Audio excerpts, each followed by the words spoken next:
Hola a todos y bienvenidos a un nuevo episodio en De Lector a Lector Podcast, el lugar donde hablamos sobre libros, autores y todo lo relacionado con el mundo de la literatura.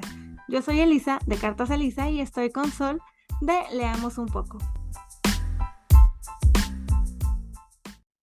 Hoy vamos a platicar de algo que vivimos el 99% de los lectores, y es que hay libros que, aunque los tenemos en la casa, por la cantidad de páginas, la fama del autor o bien los temas que tratan, comenzamos a ignorarlos y a posponerlos eternamente.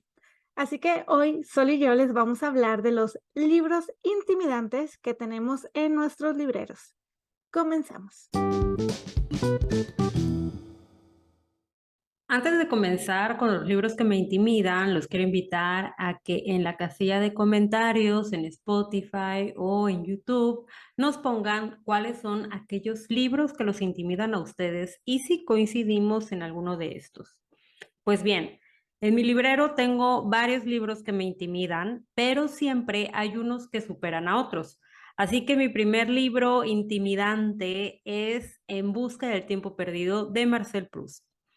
Para empezar, este libro tiene el récord Guinness de ser el más largo y cuenta con su versión original en francés, consta nada más y nada menos de 9.609.000 caracteres, incluyendo los espacios, aún así es muchísimo, y esto nos da más de 2.700 páginas. De hecho, André Gide, cuando trabajaba en Gallimard, rechazó el manuscrito para ser impreso en esta editorial porque no podía creer que se ocuparan 30 páginas para explicar cómo un personaje daba vueltas en su cama. Claro que más tarde se arrepentiría, ¿no? Y se daría cuenta del error tan grave que cometió. Pues Proust escribió este libro entre 1908 y 1922 y constaba de 7 partes que fueron publicadas entre 1913 y 1927. De hecho, las últimas 3 partes fueron publicaciones póstumas. Hay que aclarar que como nadie lo quería publicar, él se autopublicó en la primera parte. Pero aquí van cuáles son estas 7 partes. Es Por el camino de Swan, A la sombra de las muchachas en flor, El mundo de Guermantes, Sodoma y Gomorra, La prisionera, Albertín desaparecida y El tiempo recobrado. Y a grandes rasgos, el libro nos habla del narrador, que es un joven hipersensible, perteneciente a una familia burguesa de París de principios del siglo XX, que quiere ser escritor.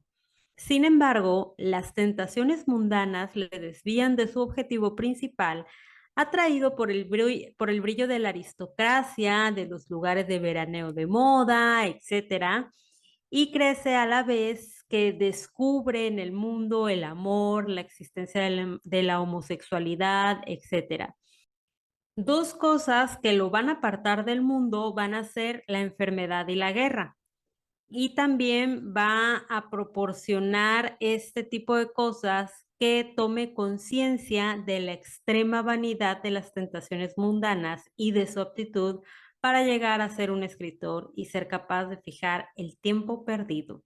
Entonces, a lo mejor no nos suena tan atractivo con esta narración que les doy, pero obviamente es una narración, es una hipnosis que tomé de internet porque pues no les puedo hablar mucho del libro, no se los puedo explicar con mis propias palabras, pero algunos de los temas que toca son el tiempo y sus efectos en la psique de las personas, o sea, la edad, la enfermedad, el amor, la muerte, las relaciones sociales y las relaciones entre las clases sociales, la homosexualidad, tanto la masculina como la femenina, y todas las artes como la novela, el teatro, la música, la poesía, la arquitectura, etcétera. En su momento estaba animando a gente a que leyera este libro en un taller de José Carlos Rodrigo de literatura instantánea, pero me llegaron varios proyectos en ese momento y me fue imposible dedicarme a un curso con literatura instantánea, que es un genio en la literatura. Y pues bueno, yo la edición que tengo es precisamente una que José Carlos Rodrigo recomendó como la mejor edición en español, que es la de Valdemar. Esta edición, a diferencia de la mayoría, viene en 3 tomos y no en 7.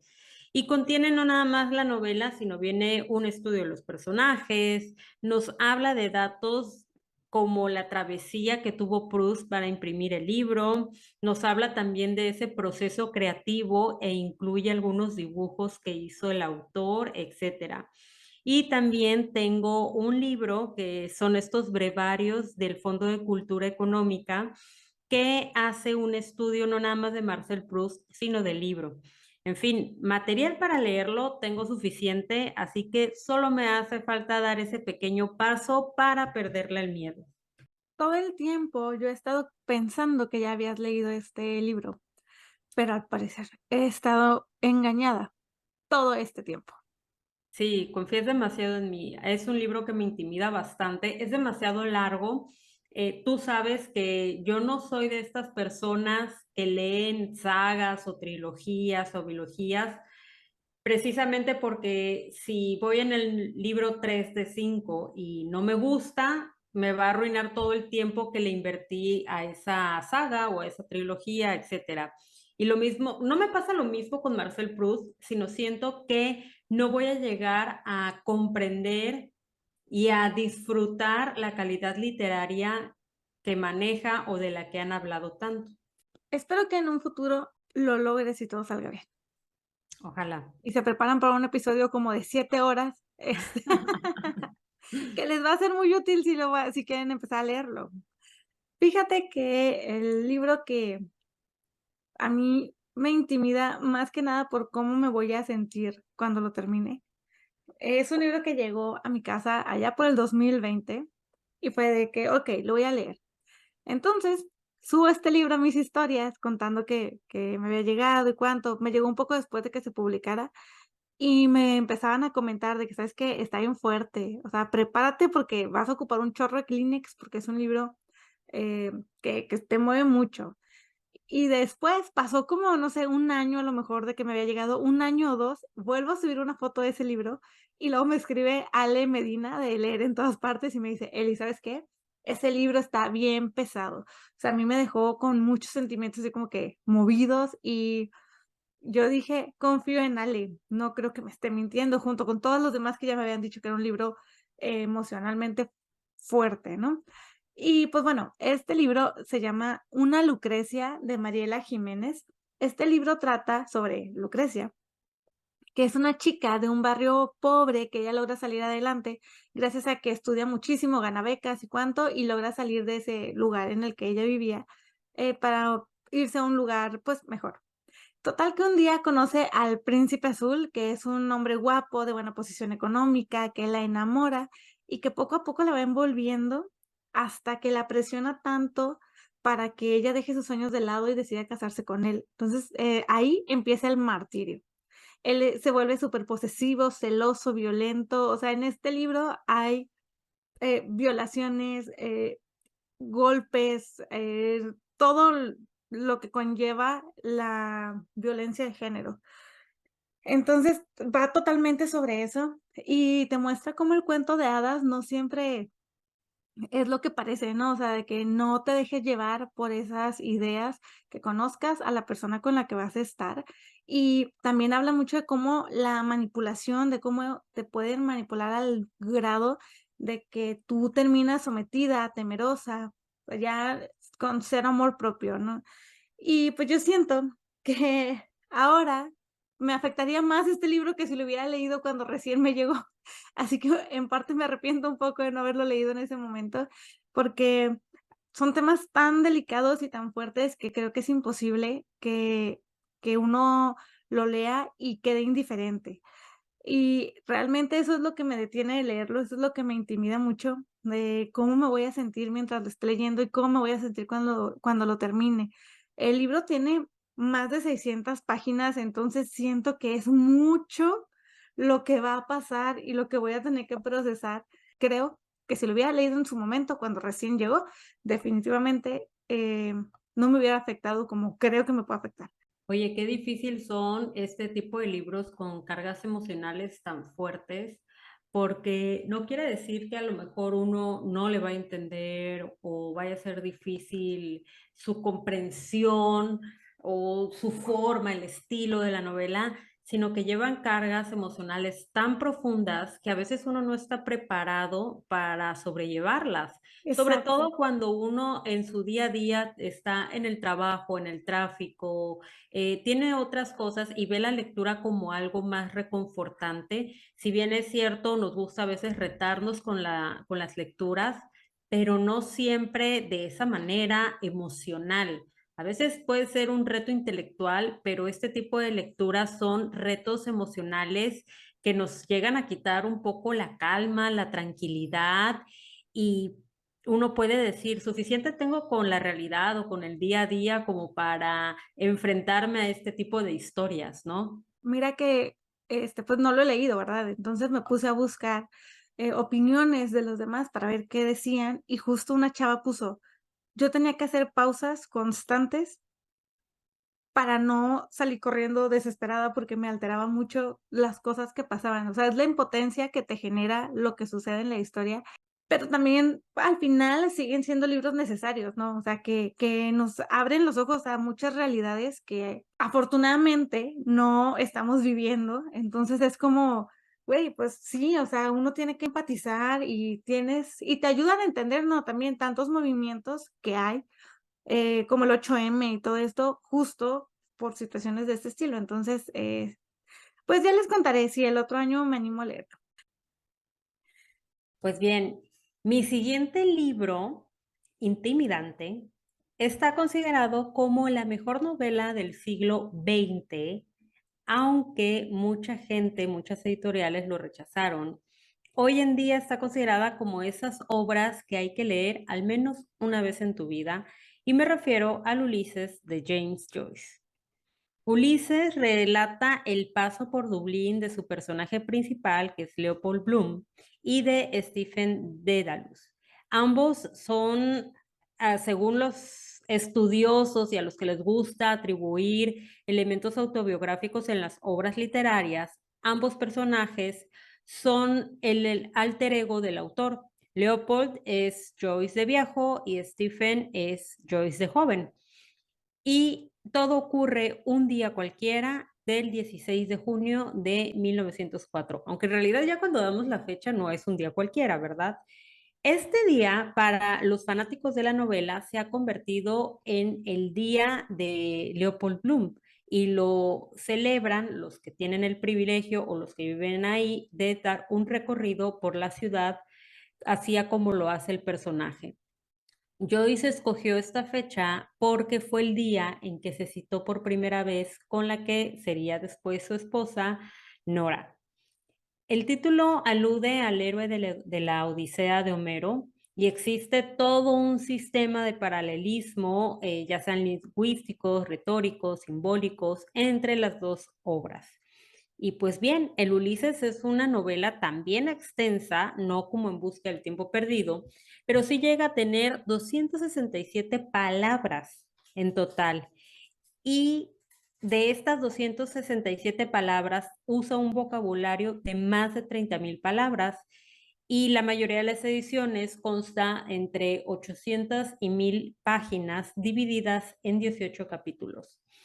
Y pues muchos sabrán que Joyce escribió y publicó esta novela gracias al apoyo de Sylvia Beach, que es la antigua dueña de la mítica librería parisina Shakespeare Company.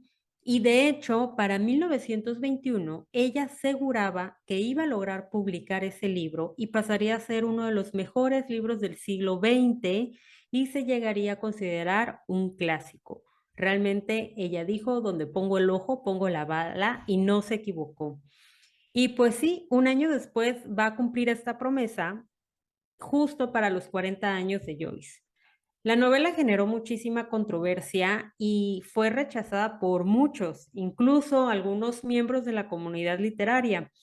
El caso más famoso de estos rechazos es el que hicieron Virginia y Leonard Woolf, que aunque se ha desvirtuado mucho esta historia, hay algo de cierto en lo que se dice. El manuscrito llega a ellos gracias a T.S. Eliot, quien estaba encantado con el libro y aprovechando que ellos tenían una imprenta que era la Howard Press, pues los estaba animando a que lo publicaran en Inglaterra. Punto número uno, es cierto que a Virginia no le gustó. Yo no sé si es tanto la historia como tal, porque también siento que la figura de Joyce afectaba mucho su opinión, ya que a ella definitivamente no le agradaba James Joyce. No sabemos si porque realmente era una persona un tanto desagradable o por ser irlandés, pero también en su momento se llegó a plantear el publicar el libro. El problema era que en la Howard Press tenían una imprenta manual y ellos necesitaban una automática por la cantidad de hojas y de palabras, de caracteres que se iban a utilizar. Pero no nada más era comprar la imprenta, sino se tenía que contratar a alguien para que capacitara a quien la iba a manejar y obviamente contratar a una persona que la iba a manejar.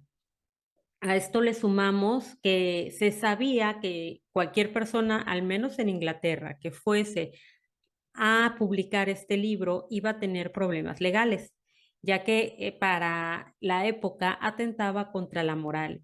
Y justo fue eso lo que pasó. De hecho, en Inglaterra pasó muchos años prohibida.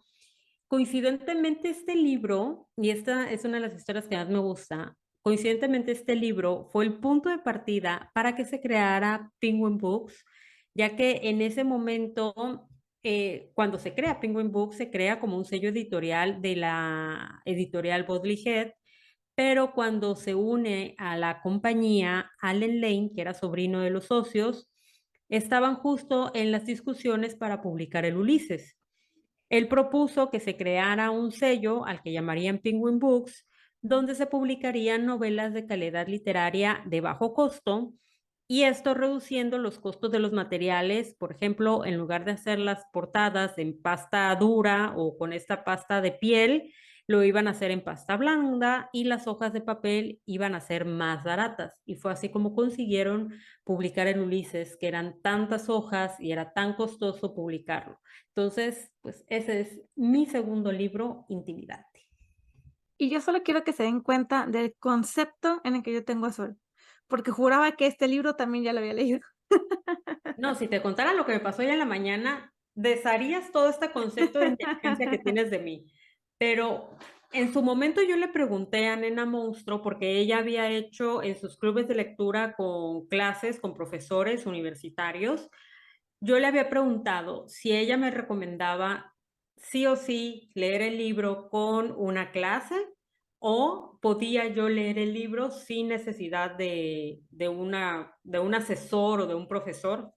Me dijo que definitivamente el libro es para leerlo con una clase y sí había yo leído otros comentarios donde hablaban que el Ulises de James Joyce es un libro básicamente para estudiosos de literatura. Yo sé que alguien aquí nos va a escuchar y va a decir, no, para nada, yo no tengo estudios literarios y aún así lo leí. Bueno, en el mundo general, con la gente normal, pues sí recomiendan este tipo de lecturas con acompañamiento.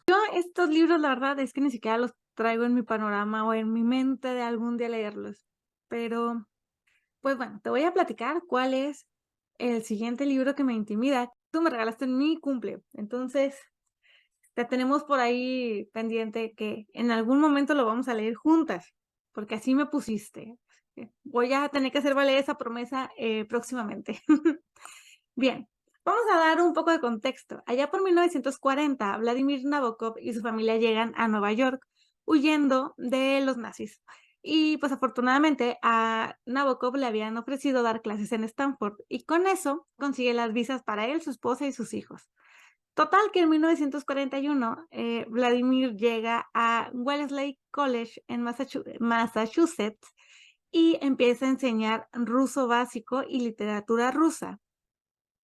Total, que estuvo ahí como hasta 1948 y después empieza a dar clases en la Universidad de Cornell, también en Estados Unidos. Total, que Nabokov estaba como inseguro de dar clases en inglés y dicen que leía y releía y superanalizaba cada una de las clases que iba a dar. Entonces eran así como que súper bien hechas. Dato random sobre él, se dice que primero aprendió a hablar inglés que ruso, a leer, perdón, en inglés que en ruso. Entonces, pues él como quiera estaba muy familiarizado con el idioma y pues empieza a dar las clases y cuando ya sus hijos son un poco más grandes, su esposa empieza a ayudarle a prepararlas y así semestre tras semestre, las clases de Nabokov se vuelven súper legendarias. Para estas fechas él ya era, o sea, él ya había publicado varios libros, pero es en 1955 cuando finalmente publica Lolita y ¡pum!, catapultado al éxito. Total que, Nabokov había empezado a considerar la opción de publicar sus cursos sobre literatura rusa y literatura europea, pero pues él, fallece antes de que le puedan dar forma a todo esto, e incluso, tiene un curso que es sobre el Quijote, pero también había empezado un curso de literatura norteamericana, y todo lo que había sobre eso se perdió, o sea, no saben dónde quedó. Y en este curso iba a hablar sobre Moby Dick, La letra escarlata y sobre unos poemas de Edgar Allan Poe. Iban a ser en Harvard. Y pues bueno, ya con esto un poco de contexto, se podrán imaginar que es uno de los cursos de Nabokov los que me intimidan y es el curso de literatura europea. En este libro vamos a ver que Nabokov elige 7 novelas que para él son importantes en la literatura europea y empieza a desmenuzarlas. Y el plus que podemos encontrar en el libro es que vienen fotos o copias de las anotaciones que él iba haciendo en sus cuadernos para que los veas prácticamente de su puño y letra. Los las novelas que él elige para analizar son Mansfield Park de Jane Austen, Casa desolada de Charles Dickens, Madame Bovary de Gustave Flaubert, El extraño caso del Dr. Jekyll y Mr. Hyde de Robert Louis Stevenson, Por el camino de Swan de Marcel Proust, La metamorfosis de Franz Kafka y El Ulises de James Joyce. Estos libros los va desmenuzando, habla sobre su estructura, la construcción de personajes, los problemas en las traducciones, porque él notaba muchos y él se ponía a hacer la traducción para ayudarle a sus alumnos a que no se perdiera tanto las ideas de las oraciones y compara géneros, autores, personajes. Entonces, yo de pensar en todo esto, siento como que va a ser mucho el tiempo que le voy a tener que dedicar, porque aparte no es un libro chiquito, es un libro de sus casi 500 páginas, si no es que casi 600. Te recomiendan que hayas leído la mayoría de estos libros, y aunque yo de esos ya llevo 4, no creo que pase con el Ulises ni con el libro de Marcel Proust. Y, pues, bueno, este es el libro que me intimida mucho. Lo conocí porque Ricardo Carrión, de Ricardo Carrión Libros, él estuvo hablando de él, y hay unas partes, aparte de estas 7 novelas que Nabokov analiza, tiene 2 apartados, que uno es buenos lectores y buenos escritores, y el otro es el arte de la literatura y el sentido común. Ricardo habló de buenos lectores y buenos escritores, y me pareció súper interesante porque a grandes rasgos Ricardo decía que no debemos de ver los libros desde el punto totalmente académico, pero tampoco desde el punto totalmente apasionado de, ay, es que es mi escritora favorita y todo es, o sea, no importa cómo esté hecho el libro, si está bien, si está mal, o sea, decir que es bueno, ¿no? Entonces, es una forma diferente de disfrutarlos y de entenderlos. Y pues la verdad es que sí le saco un poco la vuelta y cada que volteo al librero lo veo porque resaltan los colores del libro con los demás en los que está acomodado y pues algún día lo leeremos Sol y yo juntas. Pasando a otros temas del podcast, hace 2 semanas tuvimos la Noche de Lectores en Pena, 2 o 3 semanas, y estuvimos contando cuentos de terror con motivo del 2 de noviembre y del 31 de octubre, Halloween y Día de Muertos, y fue bastante divertido. Algunos cuentos no eran tan terroríficos, pero sí te dejaban como de, ¿qué está pasando aquí? Muy locos. Y decidimos que este grupo que empezó pequeñito este año, lo vamos a conservar para hacer un club donde leamos cuentos en voz alta por videollamada en Zoom. Ya hay personas que han participado en los años anteriores. Y pues nada, ahora tenemos nuevos integrantes. Algunos no son lectores de diario o así de que tan constantes. Hay otros que apenas están retomando el hábito de la lectura y hay otros que ya tienen mucho tiempo con nosotras o que son lectores de siempre. Pero creemos que va a ser un proyecto muy padre para volver a todo esto, ¿no? Del inicio de empezar a contar historias en voz alta, que es, pues, una tradición muy bonita y que queremos ver qué tal nos va. Van a ser como lecturas, pues, temáticas según la época en la que estemos, y ahora en diciembre vamos a tener cuentos de Navidad, así que pueden ir checando con cuál cuento les gustaría participar, o si solamente quieren entrar a escucharlos, también es súper válido.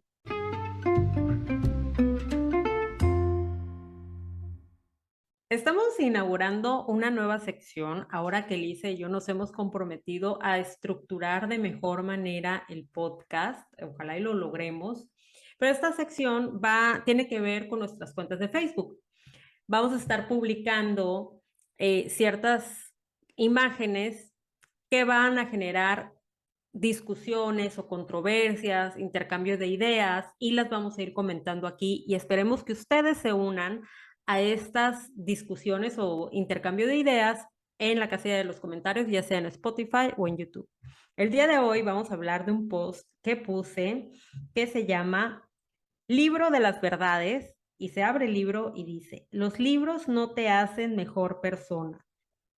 No conté cuántos comentarios tenía este libro, pero generó más de 300 reacciones hasta el momento. Y pues vamos a estar leyendo algunos de los comentarios que más nos llamaron la atención. No se preocupen, no vamos a poner los nombres, pero sí algunas de estas reacciones. Obviamente para muchas personas se idealiza el acto de la lectura y pues algunos creemos que nos hacen mejor personas o que nos hacen más inteligentes o que van a hacer que no seamos delincuentes o agresivos o criminales, etcétera. Pero yo creo que es darle a la lectura una responsabilidad que no tiene y que no fue para lo que se creó, ¿no? Aparte que tendríamos que partir desde qué es una buena persona, qué es una mala persona, qué son los actos buenos, los actos malos, etcétera, y cómo han ido cambiando estos a través del tiempo. Pero para ser cortos, yo considero que no te hacen mejor persona. Hay muchísimos lectores, incluso escritores, escritores intelectuales y reconocidos que han cometido crímenes. Hay políticos, dictadores que han sido grandes lectores y pues sus acciones dentro de sus gobiernos o dentro de sus mandos dejan mucho que desear. Pero no sé si quieres iniciar, Elisa, a ver, ¿cuál comentario te llamó más la atención? Dios mío, es que amo entrar a tu cuenta a ver los pleitos que hay siempre. Mira, yo ya me volví adicta a hacer o a publicar imágenes que sé que van a generar controversia. O A sea, me lanzar divierto bombas. mucho. Claro, aparte, yo siempre se los digo, o sea, no les miento, yo les muestro y cómo me río y cómo me quedo viendo estas discusiones que se generan porque llegan, o sea, de hablar de un libro o de hablar de el hábito de la lectura o del amor por la lectura, te llegan a hablar de religión, de política, de insultos, o sea, Facebook es un lugar bastante interesante para un sociólogo o un antropólogo. Dios santo, sí, ya encontré un comentario. Perdón si ahorita escucharon como que medio me atragantaba, pero es que me quedé de ¿qué? Ay, te quiero mucho, leamos un poco. Gran cuenta de Facebook. Mira, aquí tengo uno que dice, cierto, conozco muchos idiotas que leen. Los libros no me hacen mejor persona, pero a veces deberían impedir que nos utilicen como títeres de sus agendas por pleitos con alguien más.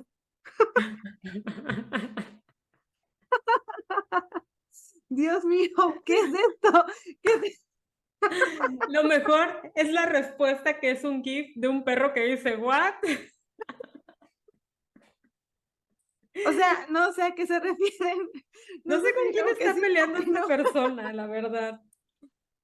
Ay, Dios. Bueno, a mí hubo solo un comentario que sí llegué a contestar. Nunca contesto los comentarios porque yo sé que es enfrascarte en una discusión que a veces definitivamente no les puedo seguir el ritmo porque las notificaciones luego no me llegan completas, o sea, me llegan algunas notificaciones, o sea, ya no es tanto mi problema, sino que Facebook como que me administra y me dice, por salud mental te voy a dar nada más estas notificaciones, ¿no?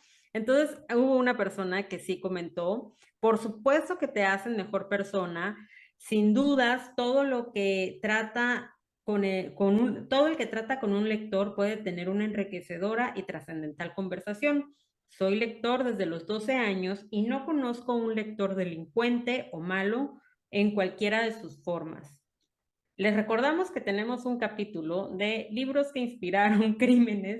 Sí. Entonces, este es el primer ejemplo que podemos dar, pero una de las fue a la persona que le contesté y una de las cosas que yo le decía es que hay políticos no muy queridos ni en nuestro país ni en muchos países que han sido grandes lectores. De hecho, estoy preparando un especial de dictadores eh, o de gobernantes que eran grandes lectores o que tuvieron grandes bibliotecas. Mejor dicho, ese es el tema, con grandes bibliotecas. Uno de estos fue Stalin. Stalin leía entre 400 y 300, entre 300 y 400 páginas todos los días. Era un gran lector. Si bien es cierto, durante su régimen hubieron muchísimos escritores perseguidos, que fueron llevados a prisión, que se exiliaron, etcétera. Pero él era un gran lector, incluso muchísima de la gente de las que perseguían o de los que se exiliaron o de los libros que fueron prohibidos, a él le gustaban. Y pues bueno, también otro fue Hitler, que era un gran lector, y creo que no hace falta decir más sobre él. Era un gran lector, pero al mismo tiempo acomodaba todos estos libros a favor de su ideología. Y bueno, además, más aquí paisa, Carlos Salinas de Gortari. Creo que una de las bibliotecas más impresionantes que he llegado a ver es la de Salinas de Gortari. Y realmente no es como que, ay, lo quiero exaltar y, ay, el PRIAN. No, para nada. O sea, yo lo odio tanto como el resto de México o El como PRI el está 99. pagándole al podcast. Pues así nos está Quisiéramos. pagando. Nos pagó los micrófonos. Sí. Lo odio tanto como el 99% de la población en México, pero no cabe duda que era una persona muy culta. El que uno sea inteligente, sea culto, no quiere decir que va a ser buena persona. Exacto. Muchos que son muy inteligentes han utilizado esa inteligencia y esa cultura para hacer el mal. Ya dije varios Supervillanos. ejemplos. Carlos Salinas de Gortari era una persona, es, no se ha muerto. Bueno, yo no sé si tiene demencia senil, pero es una persona muy inteligente, o era en su momento una persona muy culta, muy inteligente, un gran lector, pero era un gran manipulador. Utilizaba su oratoria, sus palabras, sus conocimientos, su cultura para hacer el mal. Como un supervillano. Ujú. Así es. Hasta pelón, así como cerebro. Sí, siempre los supervillanos así son. Sí. Mm, fíjate que hay otro comentario que me dejó como de, ¿qué? Y dice: "Leer es bonito, ayuda a detonar la imaginación, y si no tiene imaginación, de nada sirve que leas". Y Cri, ya. cri. Sí, sí. Hay uno que recientemente me está apareciendo mucho en los comentarios, que me cae muy bien este chico, y él dice, depende de lo que leas. Si solo vas a leer basura de autosuperación como Coelho o escritores mediocres como Bukowski, no creo que sean mejores personas. Tampoco lo harán aquellos que solo leen la Biblia. Suscribo todas sus opiniones. Bueno, no, de Bukowski yo no tengo la capacidad o el intelecto literario como para decir si es un escritor mediocre o no. Pues mira, yo no soy fan de los libros de autosuperación, no me gustan, pero, pues bueno, de ahí a digo, es que ya es entrar en generalizar, ¿no? Entonces, este, ¿qué cosas, oye? ¿Qué se encuentra lo que se Bueno, encuentra un uno en libro tu puede lo que se ayudarte. encuentra uno en tu Facebook? No, y hay cosas maravillosas. Mira, un libro yo siento que podría ayudarte o podría ayudar a hacerte comprender ciertas situaciones, pero definitivamente los libros no están hechos para hacerte No, mejor persona. O sea, a ver, yo te voy a poner a leer no sé, el libro este de la Segunda Guerra Mundial y no te va a hacer mejor persona, te va a dar más conocimientos, pero tener conocimientos no te hace mejor persona, definitivamente. No, ya definitivamente está en cada quien, si cómo quieres tomar las cosas, que era lo que platicábamos hace rato, ¿no? De que logras empatizar y a raíz de eso, pero digo, ya empatiza si quieres. Si no quieres, pues, puedes leerte lo que sea y te va a valer 3 Mira, yo cacahuates. yo conozco a una persona, no voy a decir el nombre, tú no la conoces, a esta Okey. persona, que Ah, lee mucho, pero realmente tiene unas ideas que tú dices: "Híjole", o sea, critica mucho a las demás personas, básicamente le cuesta trabajo respetar o validar la existencia de otros seres humanos que piensen contrario a ella, a esta persona. Entonces, sí, definitivamente leer no te hace una buena persona, pero siempre vamos a partir desde el punto que es ser una buena persona y que es ser una mala persona. A lo mejor para muchos ser una buena persona es únicamente que no mates, ujú. ¿no? Para otros, ser una mala persona es aquellos que critican o a veces algunas personas que tienen ciertos comportamientos. También eso es muy subjetivo, la maldad, la bondad, etcétera. Así es. Así es que esta es este es el inicio de posiblemente el tema que va a hacer que nos dejen de seguir y escuchar. O a lo mejor que los va a hacer por fin participar de manera activa en la casilla de comentarios. Pero, ¿te parece que terminemos el episodio de esta semana? Me parece un buen momento para finalizar. Perfecto. Muchas gracias a todos por acompañarnos en este episodio. Nos escuchamos el próximo jueves. Dejen sus comentarios, suscríbanse en todas partes con nosotras y nos vemos después.